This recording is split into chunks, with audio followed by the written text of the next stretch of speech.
And we're live, and we are in for a treat because someone has taken time out of his national schedule to call in to call home. Welcome, Larry Elder. You're on the air with David, Jeffi, and Don Monroe. Thank you so much for having me. I appreciate it. We're quite honored. I mean, have you been able to take a breath yet? Not really. This is a 24/7 thing. I'm either doing radio, print, or TV interview, or doing a fundraiser, or giving a speech. It's not for the faint-hearted. No. How many states have you been in so far? For the campaign, probably about 8. Mostly Iowa, New Hampshire, going to Nevada in a few days, Florida, New York.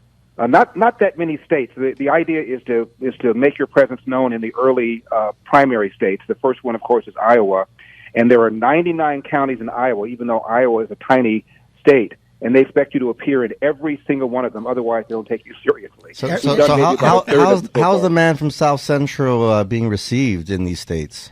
I'm being received quite well. I mean, people know me from radio. I've done radio for 30 years. I've been syndicated, and you can hear me in every state. And so I make a lot of appearances on TV, of course. I'm really active on social media. I've had a show on YouTube now for a couple of years. And so people know me. They know what I think. They know how I feel. They know about my dad's story, that my dad doesn't know his biological father, left home at the age of 13, joined the Marines during World War II, worked 2 full-time jobs as a janitor, started a small cafe in his 40s. When he retired, he owned the cafe. He owned the property next door, plus the little home that we still have in our family. And my dad was a lifelong Republican. And they know his story, and they know that I wasn't born on third base and thought I hit a triple like some of these guys. And and they know that I've been a conservative consistently for decades. Pro-life, limited government, low tax, strong national security, strong borders. And they feel they know me. They feel they can trust me. So it feels good. So, Larry, I have a question for you. So with us faced with our grid being overrun with the amount of electric cars we've got going on, and you know how it is in California, and I'm sure it's looking that way in other states, how do you feel about nuclear energy? I've always been pro-nuclear energy, and it's gotten cleaner and safer than ever before. Even Gavin Newsom has had a semi-epiphany. The last nuclear power plant we have was scheduled to be decommissioned a little while ago, and he postponed it because at one time California got about 8% of its energy from nuclear. Now it's down to a fraction of that, but even he realizes because of our energy grid, he can't mothball that last one. So he's, I think, now has somewhat of a different opinion, and if he can recognize that there's a role for nuclear, then other people can. This whole notion that we're facing an apocalypse because of climate change, I think it's bogus, and I certainly think that it's bogus that EVs are better for the planet than gas-powered cars. All you're doing is pushing the carbon footprint somewhere else because these still have to be manufactured. They have to be distributed. The batteries have all sorts of stuff in it. They've got to be stored. And we makes us much more dependent upon China for the rare earth minerals that go into the EVs. And then the child labor being used in places like Republic of the Congo to mine some of this stuff like nickel. You add it all together, and in my opinion, you really can't, with a straight face, make a case that EVs are better for the planet than gasoline-powered cars. For Epic Times, for where I used to work before I ran for president, I'm doing a documentary called EVs, the Good, the Bad, and the Ugly. And when I started, I was kind of agnostic about them. But the more I've learned, the more I feel there's a whole lot of ugly. Right. So one of the first things Biden did when he started his presidency is he shut down the pipeline that President Trump had wanted to open coming through Canada. How many days in office would it take you to decide to reopen that pipeline and give, 150,000 people jobs? I think the question is how many minutes would it take? There you go. Right. It wouldn't take long. I mean, what he also did was to stop any kind of new drilling on federal land. I would reverse that. And of course, forget about Anwar. He stopped any kind of drilling there. I would reverse that. But I would stop this war on oil and gas altogether. That's what's going on here. That's one of the reasons why we have inflation. Sounds like drill, baby, drill. Absolutely. That should be your new slogan. Yeah. Drill, baby, drill, right? And I'm not saying there isn't a role for nuclear and for wind and solar, but it's not cost effective. At least it isn't right now, and we certainly ought not be force feeding it to people. I mean, these EVs are expensive. The poorer you are, the more bite that it'll take. And to ban the sale of gas-powered cars by 2035, which is what Gavin Newsom wants to do. And as you know, 2 days after he issued that, there was an energy alert advising the 2.9% of the people who own EVs in California not to charge during peak hours because it taxes our energy grid. Hello? Right, yeah, exactly. Very, very much. Now, my family, Black Americans in South Central LA. My grandfather told me plenty of stories about Central Avenue was like Main Street for the Black American community. My family today still owns one of the first and longest, running recycling companies in the country. But even recycling companies now have this, negative, kind of media towards it. And we have a problem with regulations that are just, over regulations. I mean, I remember when I first started running my family's business, I had maybe, 5 or 6 agencies that had regulatory authority over us. And I think now I've counted as much as 18, 20. And some of these are unelected people that are in these positions for, various different environmental agencies. What do you think about the burden that's been created for the mom and pops, the businesses that are suffering? I know that the Supreme Court's looking at a few cases for administrative procedures on a federal level, but in California, it's just gotten totally out of hand where now the agencies, the regulatory agencies, are the ones that are going to the legislature saying, this is what we need, this is what we want. And, it's the people are suffering under this tyrannical type of situation. What would you do to try and change that? Well, of course they are. When I ran for governor, I heard story after story after story just like yours, whether you're running a gas station, running a restaurant, running a manufacturing plant, whether you're running a farm, the regulations, the taxes. That's why California has been judged by a magazine called CEO Magazine. It's been around for 17 years, the worst state in which to do business for every single year that magazine's been in business. That's why people are leaving for the first time in our history. About 500,000 people have left California the last 2 or 3 years, and it's because of the excessive taxation, the excessive regulation. The environmentalists are in bed with the Democrats, stopping any kind of construction. So we probably have about 1 million fewer housing units than we otherwise should have. The average price of a home in California is 175% above the national average. People like Gavin Newsom treat job creators like you like villains, and they treat villains like victims of society, which is why our crime situation is out of control. This is a poorly run state, and Democrats have been controlling this state now for decades. You can't blame it on anybody other than the Democrats, and more importantly, the voters keep voting for them. I've always, for example, been opposed to term limits. I've always felt that if you like a politician, no matter how old or young that politician is, you ought to be able to vote for him or her as long as you want to. However, I now think that we ought to have term limits for voters. I'm just sort of after you voted Democrat 2 or 3 times, you lose your right to vote. Now, I'm not sure that's going to fly with our legislature. But but ultimately, you get the government that you vote for, and why people are still pulling the lever of people that are taxing people like crazy, regulating people like crazy, letting criminals out on the streets. Having our education system near the bottom of all 50 states is beyond me, and that's why I decided to run for the recall election. I thought maybe people finally had enough, and if enough people recalled Gavin Newsom, then you could put a sensible guy in there who would not go to war against job creators, and then I would have about 2 years before I had to run for another 4 years, and people could realize that just because I have an R at the end of my name, I don't have horns, I don't have a tail. But he won pretty decisively, assuming the election was fair. And I if you imply the election isn't fair, you're an election denier. So I'm not. Yeah, you're a flat earther. So we also have a border issue, Larry, which I think we're all aware of. But instead of asking you the simple question, what would you do about the border? I have a different question for you.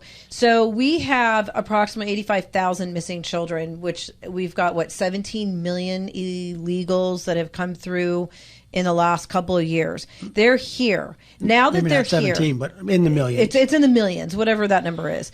What would you do as president with the illegals that we have here today? Would you deport them? Would you give them green cards? What would you do with them being here? Because they're taking our resources. They're taking finances. They're taking food. They're taking health care. I mean, we have Americans here that don't have health care coverage. They can barely put food on their table. So what would you do with those people that have crossed this border under the Biden administration? I'll tell you what they want to do. They want to just put them in your house. You have Well, an empty room? They do. Well, I would earn. My house is big enough. I think Luis Gutierrez said this about Barack Obama.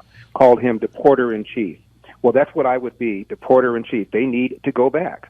As you pointed out, they're taking all sorts of resources. And by the way, the people that are most hurt by illegal aliens are people living in the inner city who are black and brown with high school or less education, because most of the illegal aliens have very little education. They end up living in the inner city, and they compete against them for jobs. There was a study that was done by the Civil Rights Commission a few years ago, and it found out 1 million fewer blacks are working than would otherwise be working if it weren't for the presence of illegal alien labor. And illegal alien labor puts downward pressure to the tune of almost $2,000 per year on the salaries of people who are working in the inner city. Even Cesar Chavez hated illegal immigration, and he used to work with the federal authorities to stop it because he knew that they compromised the wages of his union members. Well, Larry, I attended a forum at Leimert Park. I think Bernie Parks was there. You had a couple other people there because so many individuals, like you just mentioned, in the black community, who had found upward mobility that were now in the middle class as drywallers making $25 an hour, or carpenters that had learned a trade and that had entered the middle class, were now, their jobs were being cut by individuals that were willing to work for $12 an hour. And so a lot of them were moving back to the South because there was more opportunity in the South than there was in South Los Angeles. And so, I mean, especially if anyone wants to see what we're talking about, limited resources and unlimited people with need, go to the county hospital, go to Olive View, go to the county hospital in Torrance, walk into the waiting room, and you will see hundreds of people in there sitting for hour after hour after hour just to see a check-in nurse. My daughter was diagnosed with rheumatoid arthritis when she was 22, so we started through the county healthcare system. It was normal to sit in an emergency room for 6 hours waiting just to be checked in. And so when Obamacare came in and everybody thought all was going to be well, the doctors that she had been established with for 20 years, she lost all of it. And she had an infection in one of her knee replacements. We had to go start it all over after 20 years. But you get to keep your doctor. Yeah, after all, and my daughter was a big supporter, of Obama in the beginning. But when all of a sudden, when you, after 20 years of having your own specialists and that, and getting great care, because these doctors and nurses and everyone involved in the county healthcare system, they do a fabulous job, but they are overwhelmed by people. So when we're talking about limiting the amount of immigration, it's not that we're anti anything other than that there are limited resources. So we need to have more help within the county healthcare system and with more resources. Yeah, and we got a governor that has expanded the percentage of people who are illegally here who get free health care at the expense of taxpayers. And the whole promise of Obamacare was supposed to be equal quality, more accessible, and cheaper. None of that has happened.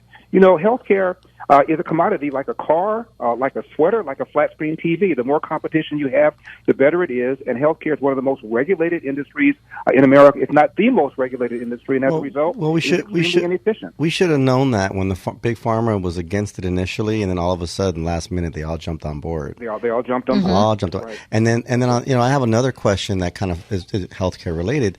My mother goes back and forth to Mexico. She bought a house just in case we have to get away from America. Which might be soon. Run away. Can I go with you? Can I go with you? It's a big house. We can all fit.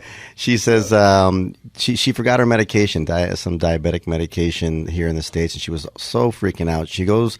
She says, "Oh my goodness, it's so expensive," and she was worried in Mexico they, number one, wouldn't have it, number two, that it would be insanely expensive, and she found it for like $20 at a local pharmacy in Mexico, and she was just confused. She goes, "I don't understand how with insurance in the States, this is costing me almost $400 or $500 a month." and I bought a prescription for $20 while in Mexico. It doesn't make so. I'm just curious. Are Americans just kind of is the game rigged when it comes to just their to their medicines, not just their healthcare, but just medicine in general? And what can we do? I mean, I know that AARP has talked about this expensive medications because most of our seniors here in this country are on some form of medication. Yeah, you're looking at one. It's a supply and demand issue. One of the reasons you can go to another country and get something, a pharmaceutical cheaper than you can here is because it's heavily subsidized in that other country. If you look at the actual cost, however, it's probably a lot higher than what people are paying for out of pocket when you consider the fact that the government is essentially subsidizing the cost of the pharmaceutical. Look, the reason that pharmaceuticals are so expensive in America is because they cost so much to research and development. They cost a lot to advertise, and the pharmaceutical companies, they're just a handful of them. They can charge a whole lot. This sounds like economics 101, but the real way to bring down the cost of anything is to have more competition. And the more regulation you have, the harder it is for smaller companies to get into the game. And so the bigger companies have a great deal of market control, and they can control the prices. Okay, so when they have the patent is over for a product, right. I think it's fair that the pharmaceutical companies can make a very minor change to that medication. Basically, like the active ingredient is still the same, and still, continue that into patent. Continue that patent for another 20 years, and making it still very expensive. Yeah, I'm not quite sure what you can do about that other than to allow more competition so that you have, like anything else, you have more people, and as a result, they're going to have to compete on price. So let's talk about crime, Larry. Let's talk about crime. It's all over the country. We saw an enormous amount of it during 2020. We saw the defund the police. We don't need the police. Right. We know that our brown and black communities, they are suffering at the greatest numbers. And it's not just Los Angeles. It's not just California. It's all over. But in California, we have a board of supervisors that wants to close Men's Central. They want to close down our jail. And it came from the Obama administration when Obama said that you have too many incarcerated people in California and you have 5 years to reduce your population. So there came Proposition 47, Proposition 57, and that really started the ball rolling here. Federally is where it started. How do we support places like Los Angeles to build a larger, a better facility that will help the incarcerated to not be incarcerated forever, number one. Number two, how do we help law enforcement nationally so that we don't have the amount of crime that we have going on? Right. Well, the number one job of government is to protect people and property, and they are simply not doing it. This war on the police, this defund the police movement, has demoralized the police. They've caused the police to no longer engage in proactive policing, and as a result, there are literally thousands of people who have been victimized by violent criminals or who are dead, who otherwise wouldn't be dead if the police were doing their normal proactive policing. And propositions like 47 and 57 were sold to the people. They were duped. They were told that they were criminal justice reform, when in fact all it did was to lower the penalties for people that commit serious crime. Proposition 57 makes it now no longer a violent offense to attack a police officer, to engage in serial arson. Rape of an intoxicated victim is now considered to be a non-violent offense. As far as I'm concerned, bad guys should be locked up for a very long period of time. And whatever taxes you have to raise in order to build more prisons to keep bad guys behind bars for the time they ought to be kept behind bars, we should do it. Feels like we deserve a refund. Larry, are you saying we need a refund? All these taxes and property taxes and everything else that we're paying into. I mean, sounds like reparations, Don. I mean, reparations for the taxpayer, Larry. It just doesn't make sense. When I ran for governor, I had a primer, an education on the budget, and I had all these experts, and spent 3-4 hours looking at the budget. I said, "This isn't the budget. This is a crime scene. All the money that we're spending, all this money spending inefficiently, and look at what we have." Our roads are awful. Our schools are bad. You talked about the healthcare situation, the crime situation. What are we getting for all of this? And this is why people are leaving. Well, what about pandemics? I mean, now they're saying we're going to have another pandemic nationally. I mean, it seems like every election season we get another pandemic. How would you handle this? I mean, listen, we were all around for the AIDS epidemic, and they didn't shut us down. They didn't put us in masks or tell you to wear gloves before you drink out of a cup. We didn't know where AIDS came from, but everyone went to work. We were aware that there was something going on. It was handled so much differently than they did a cold. I mean, COVID was serious for some people, but was it serious enough to destroy businesses throughout the country? You're right. It was handled very differently, although there were ads saying anybody can get AIDS. I remember one time my mom, who was in her 70s, I think when this happened, she said, "Larry, how am I supposed to get AIDS? Anybody can get AIDS. How am I supposed to get AIDS?" And obviously it was targeted to certain kind of group who engaged in certain kind of dangerous sexual behavior. And so even if for a while they were trying to tell us anybody could get AIDS, it was obvious that it was limited to a handful of high-risk groups. Similarly, when this COVID pandemic started, and I did all my research, I thought that people that were older who had so-called comorbidities were the ones that needed to have special protection, but everybody else should go on about their business, and you shouldn't be shutting down schools. You certainly shouldn't be shutting down workplaces. And when I ran for governor, I was interviewed by CNN for about a half hour, and I told them that I did not support mask mandates. I didn't support vaccine mandates. I thought young people were not likely to get sick, not likely to get really sick, not likely to be hospitalized, and certainly not likely to die. And they said, "But that's not true, according to the CDC, blah, blah, blah." And I got blasted for being anti-vax, even though I was double vaxxed because of my age, because I've got high blood pressure, and I have a rare blood condition, so my doctor had strongly advised me to get vaccinated. I'm not sure I would have followed his advice in retrospect. I'm just telling you that I told people this, but I was still called anti-vax because of the advice I just now gave. That's how I would have handled this. Yeah. And we have all sorts of unintended consequences now because of this. Depression went up, suicide went up, domestic violence likely went up, child abuse likely went up. I say likely because the number one way of reporting child abuse is schools. And since the kids were not going to school, we don't know. But if domestic violence went up and suicides went up and other things went up, the likelihood is that child abuse went up as well. But there was no way of reporting all of this. And, of course, we lost about 1.5 to 2 years of learning loss here in California, which translates into earnings loss over the career of somebody's life. So it was all sorts of bad advice given. And as you know, anything that was discussed like this on social media was shut down. That so-called Great Barrington Declaration that was written by 3 esteemed epidemiologists claiming, this is before the vaccine, that people who are in certain high-risk groups should be protected. Everybody else should go to work. They were then called fringe epidemiologists, and their social media footprints were suppressed. And so we didn't have a healthy discussion about dissent over whether or not there ought to be lockdowns. And as a result, in my opinion, this was the worst response to a health problem probably in the history of the world. Well, Larry, we've only got 2 minutes left in this segment, but are you able to stay for? Well, at least for 2 minutes, because what we want to address, one of the big issues is homelessness, and there seems to be a lot of pressure against housing providers. And there's this illusion that housing providers are all rich, white, conglomerate billionaires, when in reality, especially in Los Angeles, for people like David. Well, you have Malcolm Bennett and the Minority Apartment Owners Association over there on Century Boulevard, and that when I went there and spoke to them, most of them were people of color. This was their retirement, this was their savings, and then you have the city of Los Angeles putting a eviction moratorium. I mean, their overhead was still going on. They still had to pay taxes, still had to pay insurance. How can we help protect these small housing providers?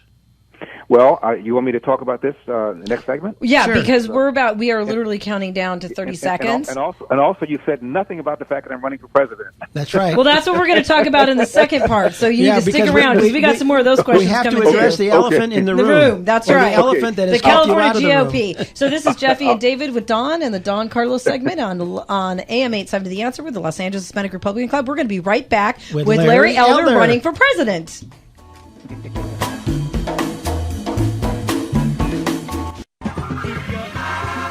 And we are back with Larry Elder, candidate for President of the United States of America. Larry, we really appreciate you giving us all this time. And, here it's nice to have one of the Salem family members that are out there going to all of the fairs and kissing babies and shaking hands and eating all that cotton candy and hot dogs. And, it's really something. It's a homelessness, a big problem in L.A. And it doesn't seem that no matter how much money the Board of Supervisors or the City Council or that they throw at it, it's only getting worse. It's a problem not just in L.A., but I travel around the country a lot. Excuse me, as I mentioned, it's a problem everywhere. And the first thing we have to decide is this acceptable? Is it okay for people to live on the street, no matter what their reason is? Is that acceptable? And if the answer is once we try and do something about it, ACLU files a lawsuit, and then nothing gets done, the problem will never get solved. The first question is this unacceptable? In my opinion, it is unacceptable. As far as I'm concerned, if you're on the street, you have four options. And the first option is if you are on the street because you don't want to work, you don't want to pay taxes, but you're perfectly capable of doing that, you just have elected not to, you're going to jail. You've broken the law. You are a loiterer. Secondly, if you're there because you're mentally ill or because you are addicted to substance, you can go to a mental institution. We need to bring those back, or you can go to rehab. And finally, if there is a bed available, you will get up and go to that bed. Now, watching on the news, somebody physically pick up somebody and put him in a vehicle and take him somewhere, it's going to be horrific, and people are going to feel sorry for that person. And then what happens is they back down and nothing happens. But if you're not prepared to physically remove people from encampments and take them somewhere else, it's never going to get solved. One of the reasons we talked about earlier, all these rules and regulations that cause California to have so few housing, part of the problem is we have rent control. And rent control is a deterrent to building apartments and houses. If you can't get a fair market value for the rent, you're not going to build. And so we discourage people from building because of laws like rent control. And this business of not paying rent and the small landlords, as you pointed out, the ones that are hurt because they still have mortgages. Yep. I have friends that are big real estate people. They own a lot of buildings, and many of the buildings they own outright. So while this rent moratorium kicked in, while they didn't like it, they didn't have ongoing bills to pay. The smaller you are, the more likely is you have a mortgage on your apartment building. And so to tell people that your tenants don't have to pay rent is an assault on the people that can least afford to carry this cost. And that's what we've done here. No, so all of this has caused the thing to get worse. Absolutely, because a lot of these, 4, 5, 6, 7 unit, when all of a sudden people didn't have to pay rent and they couldn't be evicted, when the water heater went out in the building, they still had to replace it. When they still had to pay their property taxes. They had to pay their property taxes. They should have said, no, you don't have to pay your taxes. And they still had to pay mortgage, of course. Mm-hmm. Yep, and Larry, one of the things, and we were talking about, people who are incapable of asking for help, they need to be helped. And I looked over at Jeffi because that's part of her family story. Larry, my mom was homeless and trafficked, and she had a drug and alcohol problem. Mm-hmm. And it wasn't until she was patient dumped in San Diego, and she went into the emergency room. They gave her liquids or fluids or whatever. They kept the band on her arm and patient dumped her. And for 12 hours, she laid on a sidewalk while the police department drove past her. And the same two officers saw her laying there hour after hour, and she hadn't moved. So after hour 12, at the end of their shift, they went and took a look at her and realized she was close to comatose. So they checked her wristband because they left it on her, and they saw that she had already been in the hospital and realized they patient dumped her. Put her in the hospital and said, if you patient dump this patient or any other patient, I will arrest every single one of you in this hospital because patient dumping in California is illegal, which I think it is in most states. At that point, she became a ward of the state. The social worker actually told me, do not come get her. If you do, she will be in your care for the rest of your life, and it's not going to go well. The only thing you can do is let her be a ward of the state, at which time she was then put into a facility for rehab, which then became her permanent residence up until she passed away 10 years later. But her Social Security went to that home, and she was subsidized by the state of California. Is it expensive? Yes, people, it's expensive, but it's sure a heck of a lot cheaper than what we're paying under H and HHH in California and in other states having to do with homelessness. These people will not get sober on their own. If they would have, they would have. If they could have, they would have.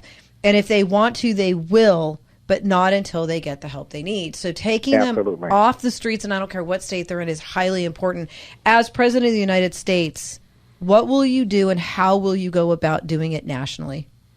Well, again, this is a state-by-state problem. So as president, there's only so much I can do. I can talk about what you and I have just been talking about from the bully pulpit and make the suggestions that I've made, but it will be done on a state-by-state basis. By the way, I have been told that for every female who's homeless has been raped. The only question is how many times over she has been raped. And so this is a crime problem. It's a health problem.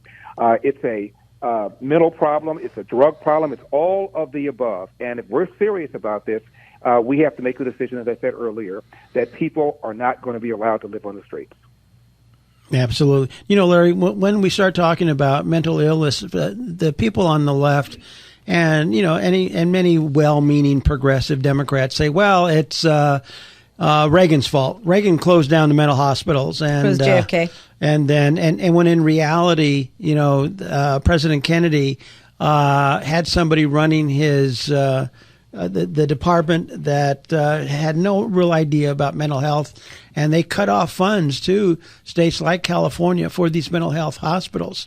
And so, yeah, a lot of them were shut down. Reagan had the idea that if you provided services and funding, that these individuals could be better treated in home with people that actually cared about them.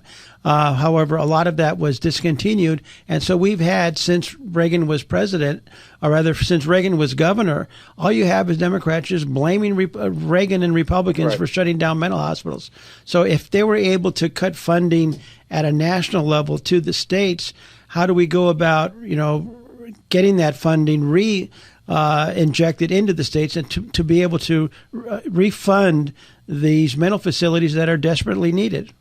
Well, I remember when those mental institutions were shut down, the theory was that there would be money for communities to set up facilities for them, and that money just never came. And so a bunch of people were simply released on the streets, walking around, mumbling around, incapable of taking care of themselves, and the resources for all the local facilities that Reagan thought were going to happen never did happen. Again, it's about prioritizing. It's about what's important. Is fighting crime important? Yes. Is dealing with homelessness important? Yes. Is dealing with mental institutions? Yes. In which case, we're going to have to reprioritize our concerns and put tax dollars for those kinds of things. And you know, again, that's a matter of legislatures. It's a matter of leadership. It's a matter of every governor doing that. And making sure that taxpayers recognize that this is what our priorities ought to be. So a lot of our homeless are veterans.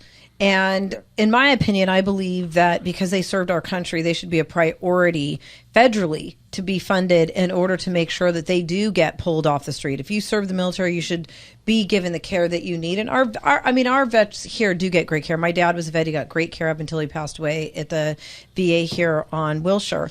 But we now have a president in office that's decided that if you are transgendered, you don't need to be on the front lines, and that this military is going to accept you.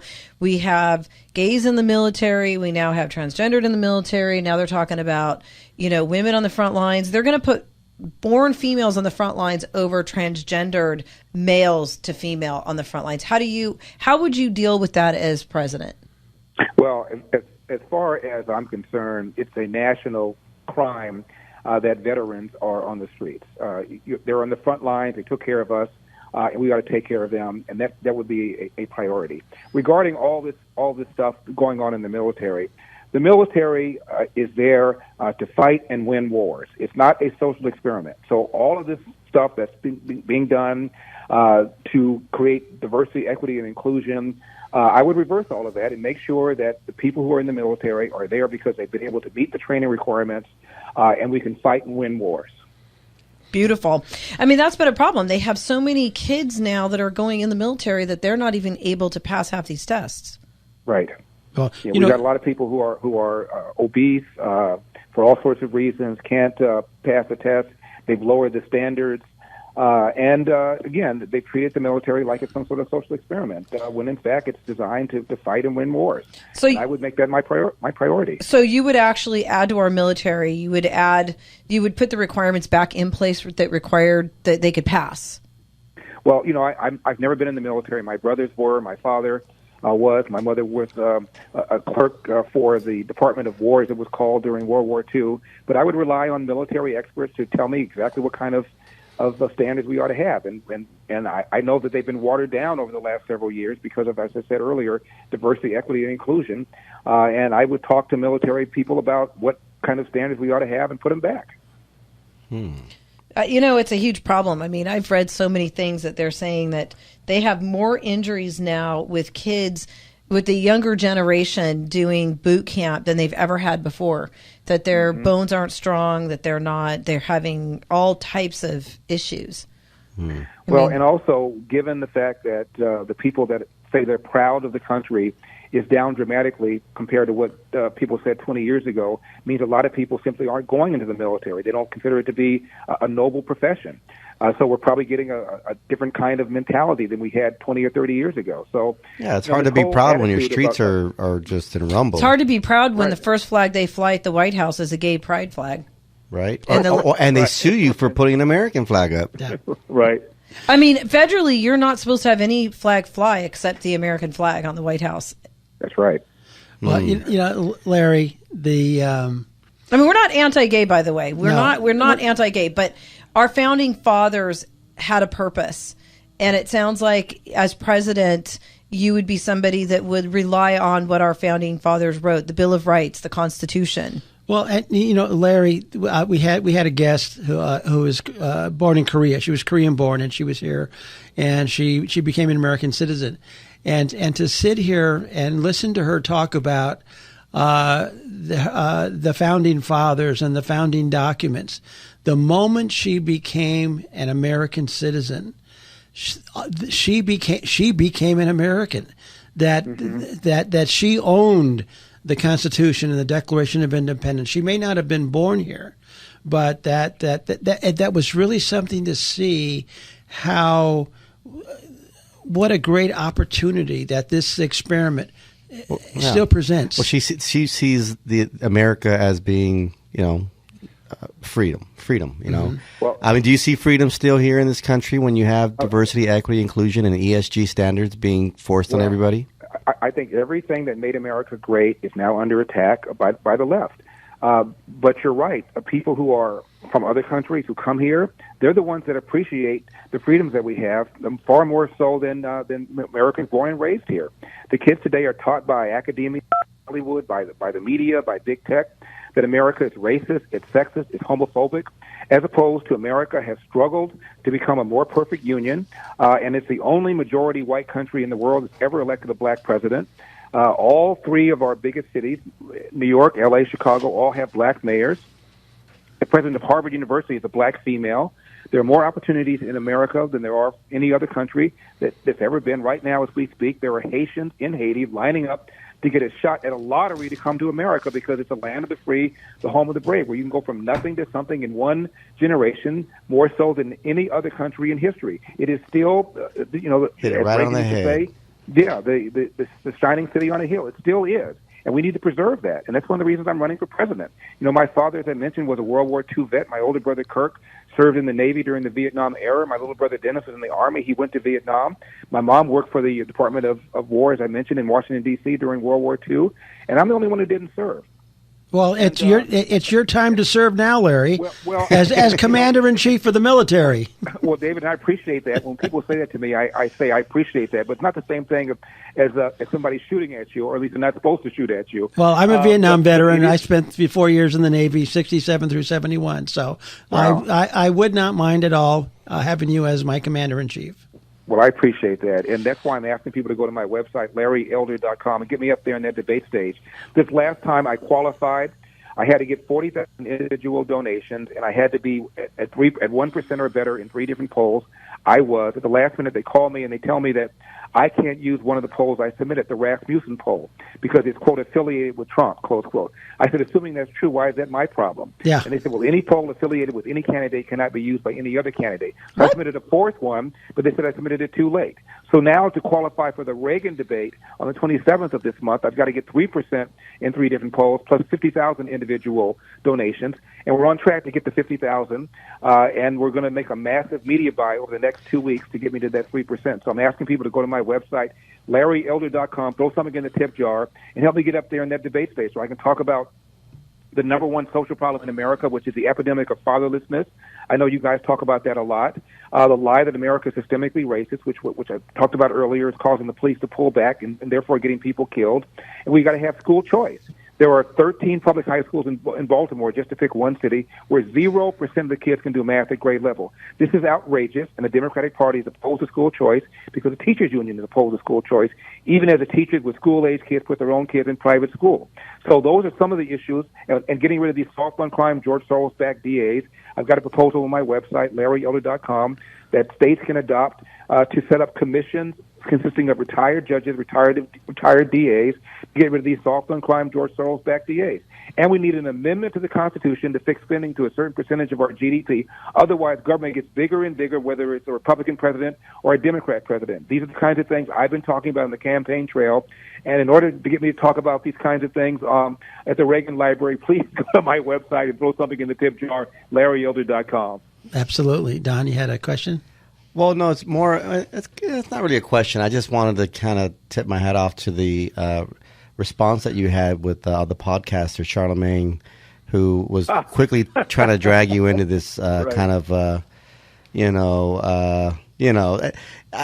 hear it all the time, for my family, my grandfather being black and Republican, people were just like, wow, how is he Republican? My grandfather used to say, he educated us. He sat us down at the dinner table and he said, it was Republicans that ended slavery, and it's the party that respects private property. My grandfather, when he died, I remember before he died, I wanted to sell some real estate because the business was doing so bad. I said we should sell some off and we can reconsolidate debts and stay afloat.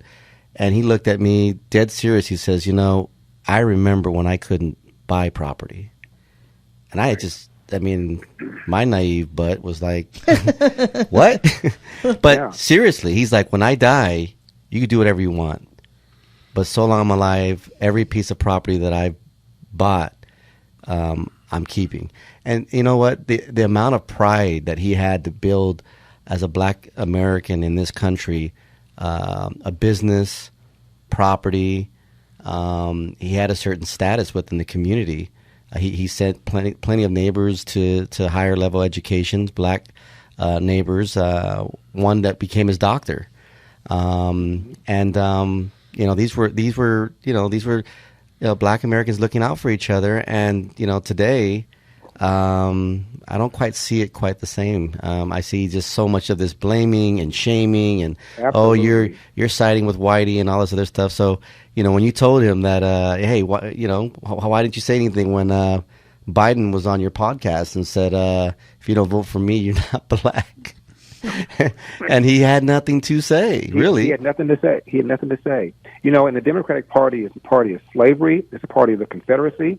It's a party of Jim Crow. It's a party of Dred Scott. It's the party of that Southern Manifesto, which was signed by 19 Democrats and 2 Republicans after Brown versus Board of Education that said you ought to integrate. They said we're not going to do it. It's a party that voted less as a percentage than Republicans did for the Civil Rights Act of 1964. It's a party that opposes school choice. It's a party that has destroyed the family with the so-called war on poverty. Mm-hmm. That has incentivized women to marry the government and incentivized men to abandon their financial and moral responsibility. In 1965, 25% of black kids entered the world without a father in the home married to the mother. Now that number is 70%. And if you look at the amount of money that we've been spending on poverty programs, and then the rise in people being raised without a father, the lines parallel.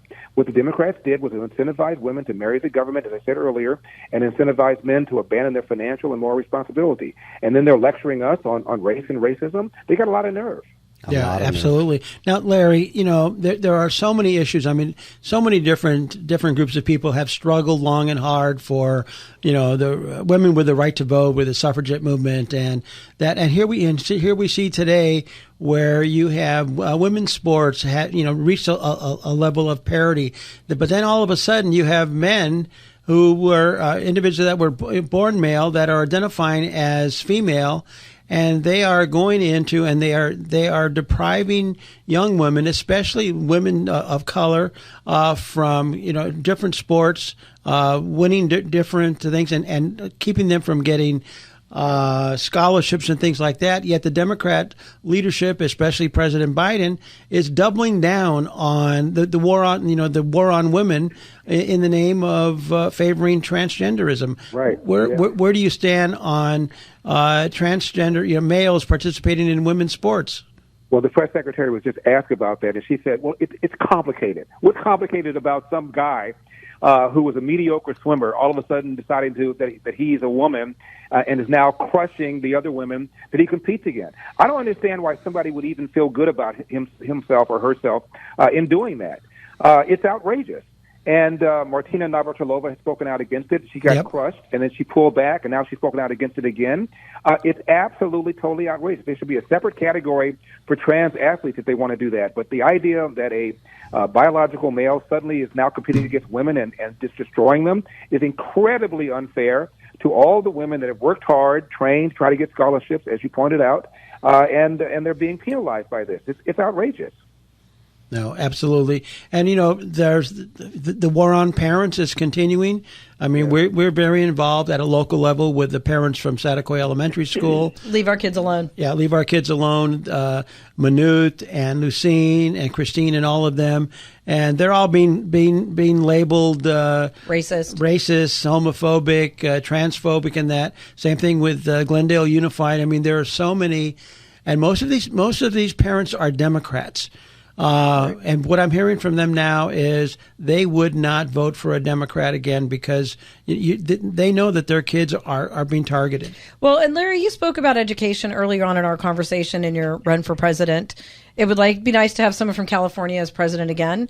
How would you change the education for our kids? You said that our scores are just below average. They're terrible, which is all true. Well, again, this is something that's done on a state-by-state basis. As far as I'm concerned, I would shut down the Department of Education. When Ronald Reagan ran in 1980, he promised to shut it down. 8 years later, it was bigger than it was when he came into office. We've not gotten any better education since the Department of Education has been set up. So all the money that we're spending at that level should go back to the taxpayers. The money should follow the child rather than the other way around. That's why we should have school choice. They have it in Florida. They have it in Iowa. Again, that's the first contest. The governor there signed a bill to make statewide school choice. We should have statewide school choice. I like it. You know what? Instead of what Oprah Winfrey said, you get a car, you get a car. You need you get a refund, you get a refund, and you get a free education, and you can change. You can move your money wherever you want to go. That's right. Including for homeschooling. Don, hey, listen, Larry. Don homeschools his kids. Yeah. No, I had. Yeah. I wonder why. Tough choice. There's something called the National Assessment of Educational Policy, also known as the Nation's Report Card. Get this. 85% of black 8th graders, these are 13-year-old kids, can neither read nor do math at grade level. 85%. Half can't do basic reading, which means a substantial percentage of black 8th graders in America are functionally illiterate. How in the world is that acceptable? It's disgusting. Well, California is getting ready to see a new Educational Opportunity Act. Our friend Dr. Kevin McNamee, who is heading that up, who is the mayor of Thousand Oaks, and we're working closely with them. So we're not calling it school choice. I call it education equity, and where the money follows the child. You sly dog. So, Larry, you're running for president. We hope that you'll end up on the debate stage and at the Reagan Library, and that is, what's the date? That's September 27th. Okay, it's September 27th. That's a Wednesday or a Thursday? I think it's a. I think it's a Thursday because we have the GOP convention on the 28th. I haven't thought that far. I just know. Well, and so what is it that you need our audience to do for you besides they need to put money in your tip jar and they need to And when you are polled, if you are polled, make sure you put down the name of Larry Elder, because I've got to get 3% in 3 national polls in order to qualify. That's up from 1% the last time on the 23rd of August. So as long as you can just let people know that you're supporting me, and go to my website, larryelder.com, and throw something in the tip jar, because we need to have a massive... Well, keep up those podcasts, because, a lot of people are following it, and... there are friends out there for you out there, so. And I've also written a book called As Goes California, My Mission to Rescue the Golden State and Save a Nation, about what one-party rule, Democrat rule, has done in California, and what exporting California policies will do to the rest of the country. Oh, you just hit a point. It's at the end of the show. California can potentially drag this whole country down. Absolutely. All right, save us. All right, so that's LarryElder.com for president. If you get polled, make sure you write his name down. And this is David, Don, and Jeffi with the Los Angeles Hispanic Republican Club radio show on AM 870 The Answer. And we're done for the evening, and we'll catch you next Saturday. Thank you, Again, LarryElder.com, and get there and put some money in the tip jar. Thank you so much. God bless. Thank you. All right.